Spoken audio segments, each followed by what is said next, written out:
Okay, it's Saturday morning in Fuddlow Mudduck. The front cell is just about done. I worked on it last night, and the way I constructed the repair was I used I'll get a picture of it, see how thin this is. This is an aluminum plate that I cut in half so I could get it in there. There's a good idea. There's a view of it. In order for me to fit it, I get a picture of this here. I cut it in half so I could get it real close to the motor mounts, and I used the original wood and blind nuts that were in the original piece that broke off. And then I used Duramix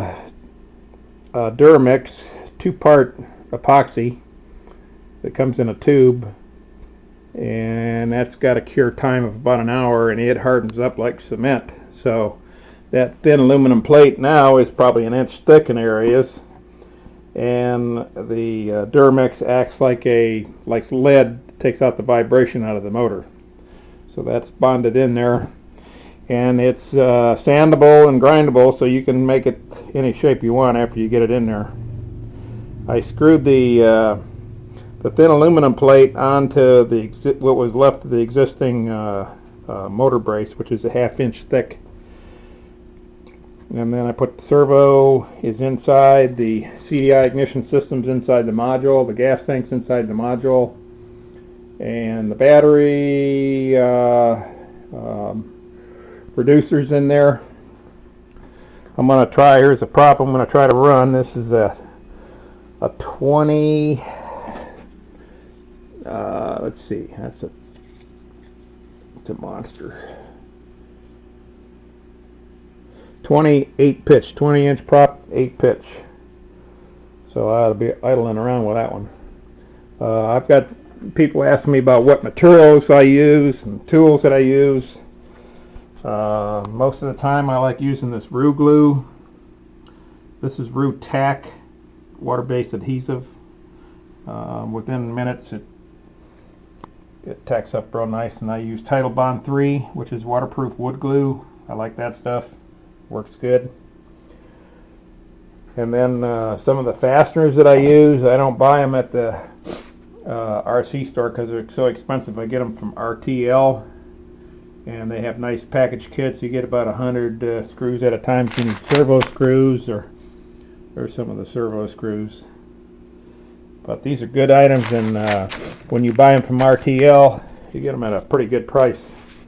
I also use safety glasses. They got lights in them, so basically you can light one side up or the other.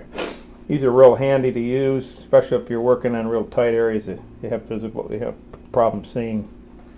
Those are pretty good. You can buy those at most of your paint supplier places have them.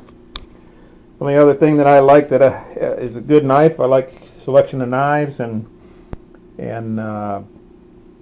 my Allen head drivers. Since I got a little bit of arthritis in my hands, I like to have good grip drivers.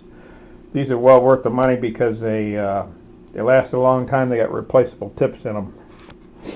So there's the front module, and then occasionally I use a little lathe just in case I got to make little parts or something. I bought that a long time ago. They're expensive, but they're well worth the weight in gold when you need something made in a hurry. This is a Unimat made in Austria. You see them around the tool and die shops. You see them on the internet. If you're lucky, you can get one for $300-400 bucks. That would be a bargain. Back to the Mudduck. Here's my access panel to get inside. I'll hinge that later. Right now I just got it sitting on there.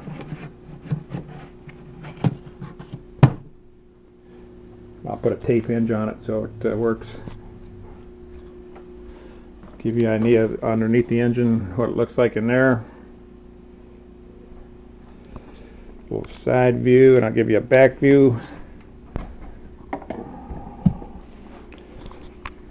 There's the access panel so I can get to the servo. I have the throttle servo in there, which is mounted in the back corner. It looks like it's hard to get to, but I have it on Velcro tape just a matter of popping it off with the Velcro tape, and it's got enough flex where I can move it around a little bit. It's not real, as you see, it's got some flexibility.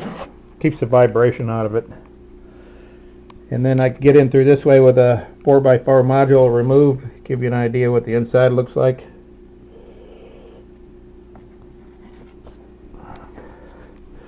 This part here overlaps on an angle, so it locks in the center cell and the rear cell. Okay, I'm down to the wings. That's it. Got to finish up the wings and I'm on the way. See you later.